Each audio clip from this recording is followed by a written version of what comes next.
The house on Aldridge Lane. I need to say this up front. I don't believe in ghosts.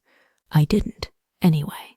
Not until I spent 11 nights in my grandmother's house, and not until I found what was living in the wall behind her bed. If you've ever inherited a house from someone who died alone in it, you already know that houses remember things. This one remembered more than most. My grandmother, Eleanor, died in March. She was 83, and according to the coroner, she'd been gone for almost 4 days before anyone found her. She lived alone on Aldridge Lane, a narrow dirt road 40 minutes outside of town, in a farmhouse her husband built in the 1960s. No neighbors for half a mile in either direction. No cell signal past the mailbox. I hadn't visited in 6 years. We weren't close, not because of any falling out, just the slow drift that happens in families. So when the lawyer called and told me the house was mine, along with 11 acres and whatever was inside it, I felt more guilt than grief. I told myself I'd go out for a weekend, sort through her things, call a realtor, sell it fast, and never think about Aldridge Lane again. I ended up staying 11 nights. I only left because I had to. The house smelled like dust and pipe tobacco, even though my grandfather had been dead for 20 years. Every room was exactly as I remembered it from childhood. The same floral wallpaper, the same grandfather clock in the hallway that hadn't kept correct time since before I was born. I set up in the guest room, not her room. I couldn't bring myself to sleep in her room yet.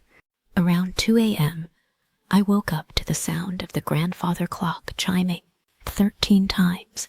I lay there counting, certain I'd miscounted, because clocks don't chime 13 times. But I counted again in my head as it happened, and it was 13. Then silence. Then, from somewhere down the hall, her room, I heard the unmistakable creak of a bed frame shifting, like someone had just lain down on it. I told myself it was the house settling. Old houses do that. I did not get up to check. I want to be honest about that. I was afraid, and I stayed in bed until sunrise, with the blanket pulled to my chin like I was 7 years old again. The next morning, sunlight fixes almost anything, so I convinced myself the night before had been exhaustion and grief playing tricks. I started going through Eleanor's belongings. In her nightstand drawer, underneath a Bible and a rosary, I found a spiral notebook. It was a logbook, dates going back almost 2 years. In her handwriting, getting progressively shakier toward the end. Entries like, "Heard it in the wall again tonight, behind the headboard. It knows when I'm listening. It stops the moment I sit up. Called Father Dunham. He says to pray and stop drinking so much coffee before bed. He doesn't understand. I don't drink coffee. It said my name tonight, not out loud, inside my head, in my own voice. I don't know how else to describe it." The last entry was dated 4 days before she died. Just one line, claiming it wants me to invite it out. I remember sitting on her bed. I'd finally worked up the nerve to go in there, holding that notebook and feeling the temperature of the room drop enough that I could see my breath.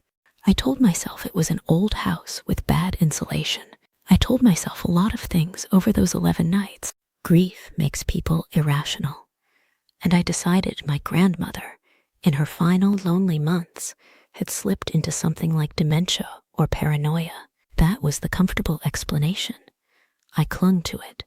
But that night, I heard it too. A scratching, slow, deliberate, coming from directly behind the headboard of her bed. My bed, now, since I'd finally moved my things into her room to save myself the trip down the hall. Not the scratching of a mouse. Too slow, too rhythmic. Almost like fingernails dragging in a pattern over and over. The same 4 strokes. I got up. I want you to understand how much that cost me.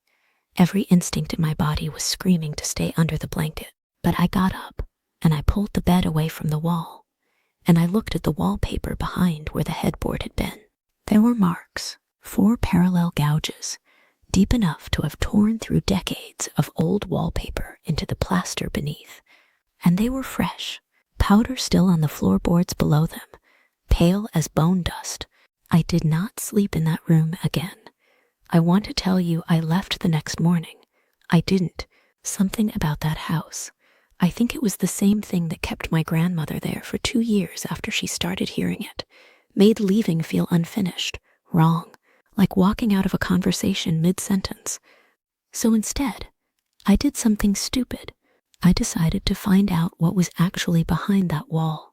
The house had a crawl space, accessible from a hatch in the pantry floor. I hadn't been down there since I was a kid, when my grandfather used to store preserves on wooden shelves in the dark. I took a flashlight, and I went down.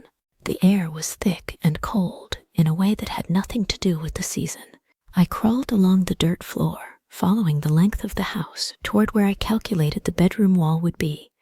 And that's when my flashlight beam caught something that didn't belong, scratched into a support beam, at the exact height a person lying down would reach if they stretched their arm through a gap in the boards, were the same 4 parallel gouges, except here, older ones layered beneath newer ones, dozens of them, years of them, and carved beneath them, in shaky letters that I recognized immediately as my grandfather's handwriting, the man who died 20 years before I was ever born into this. A single sentence, "Do not let it out." I sat in that crawl space for a long time, flashlight shaking in my hand, putting pieces together I didn't want to put together. My grandfather had known. Whatever this was, it predated my grandmother's decline. It had been in that wall, or in that ground, since before I was born. And my grandmother's final journal entry made a horrible kind of sense now. I think it wants me to invite it out. She hadn't been losing her mind. She'd been holding a door shut for 2 years, alone, after my grandfather died, and there was no one left to help her hold it. And when I inherited the house, I hadn't just inherited furniture and land. I'd inherited the watch. I stayed 6 more nights after that, because I told myself I needed to figure out what to do. Sell the house, warn the next owner, something responsible. Really, I think some part of the house didn't want to let me go yet either. On the 11th night, I woke at exactly 2 a.m. The clock had started chiming 13 times every night by then, and I'd stopped being surprised by it, and I heard it in the wall of the guest room this time, closer than it had ever been, not scratching, breathing, slow, wet, deliberate breathing, perfectly in sync with my own, like it was mimicking me, learning me. And then, in a voice that was unmistakably my grandmother's, warm, familiar, the voice that used to call me in for dinner as a child, it said my name, once, softly, from inside the wall.